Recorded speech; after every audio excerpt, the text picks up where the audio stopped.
Это Микунь, население 9837 человек. А зарплата у вас какая? 8. Вакансии есть, но дело в том, что вакансии там такие суммы. 10, 12, 8.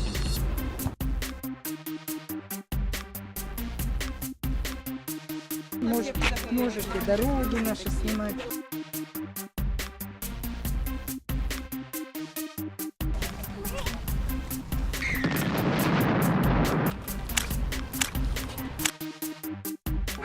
В чем проблема-то? В воде. В нормальной причем воде. Потому что у нас вода очень плохая. Там вот это вот мусор, это с крана прям, Ну да? это да, это видно, может с трубы. Мгм. Но сама вода вот такая желтая.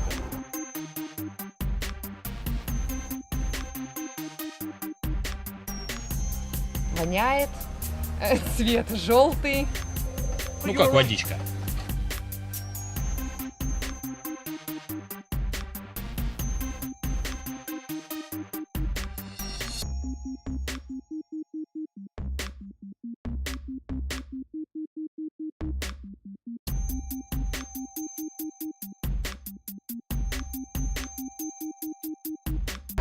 Ходим, воду покупаем в магазине. А часто приходится покупать воду? Ну, питьевой ведь нету.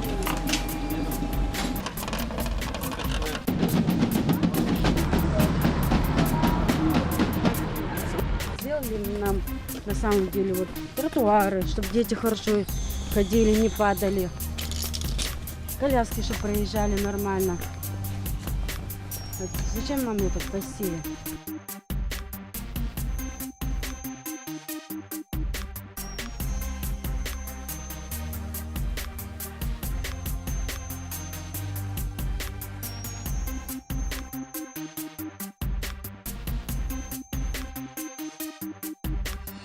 Какому дураку пришла эта мысль в голову строить бассейн в городе, в котором проблемы с водой?